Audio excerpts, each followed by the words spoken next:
মানুষের সুখের গল্প লেখার জন্য যদি ভালো পেন্সিল না হতে পারো, তাহলে দুঃখ মোছার জন্য রাবার হতে পারো। মানুষ বড়ই আজব প্রাণী। ডুবে গেলে জলকে দোষ দেয়, হোঁচট পেলে পাথরকে দোষ দেয়, কর্মের দোষ ভাগ্যকে দেয়, কিন্তু নিজের ভুলটা কোনো দিনই সে দেখতে পায় না। মানুষ গুহা ছাড়লো, গাছের ছাল ছাড়লো, কাঁচা মাংস ছাড়লো, এমনকি নিজের মনুষ্যত্ব বোধটাও ছাড়লো, কিন্তু অন্যের ভালো দেখে হিংসা করাটা আজও মানুষ ছাড়তে পারল না। পুত্রকে চেনা যায় বিবাহের পর, কন্যাকে চেনা যায় যৌবনে, স্বামীকে চেনা যায় স্ত্রীর অসুস্থতায়, স্ত্রীকে চেনা যায় স্বামীর দরিদ্রতায়, বন্ধুর পরিচয় বিপদে, ভাইয়ের পরিচয় লড়াই, আর সন্তানকে চেনা যায় বার্ধক্যে। ঝাড়ু যতক্ষণ এক সুতোয় বাঁধা থাকে ততক্ষণ তা আবর্জনা পরিষ্কার করতে আমাদের প্রয়োজন হয়, আবার সেই ঝাড়ু যখন ছিঁড়ে আলাদা হয়ে যায় তখন সেটাই একটা আবর্জনাতে পরিণত হয়।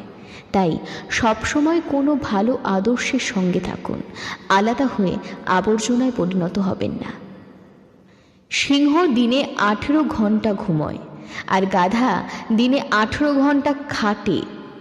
পরিশ্রমী যদি সাফল্যের চাবিকাঠি হতো, বনের রাজা গাধা হতো, সিংহ হতো না। তাই বুদ্ধিহীন পরিশ্রম মূল্যহীন। মন পরিষ্কার রাখুন, শেষ হিসাবটা অর্থের নয়, কর্মের হবে। জীবনে অতি সৎ হতে নেই। মনে রাখবেন, জঙ্গলের সোজা গাছটাকেই কিন্তু সবার প্রথমে কাটা হয়। ঠিক তেমনি অতি সৎ ব্যক্তিরাই সবার আগে বিপদে পড়ে। আপনাকে যারা বিশ্বাস করে না তাদের কথা বাদ দিন, আপনি নিজে নিজেকে বিশ্বাস করুন।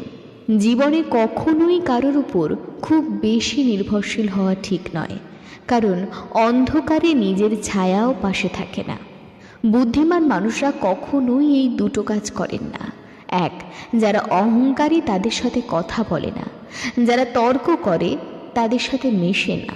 জীবনে সুখী হতে চাও, তাহলে কখনোই কারো ক্ষতি করো না।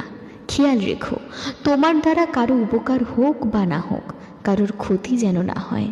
আজকের দিনে মানুষ তার সাথেই থাকতে পছন্দ করে যার একটি উজ্জ্বল ভবিষ্যৎ আছে। প্রথমে নিজের কেরিয়ার তৈরি করুন, তারপর ভালোবাসাকে সময় দিন। নিজের পাল্লায় কখনোই অন্যকে মূল্যায়ন করবেন না। ইঁদুরের বিবেচনায় বাঘের থেকে বিড়াল বেশি ভয়ঙ্কর। শুধু লঙ্কা খেলেই মানুষের ঝাল লাগে না, উচিত কথা বললেও অনেক সময় মানুষের ঝাল লাগে। ছোট ছোট ভুল থেকে শিক্ষা নিতে শিখুন।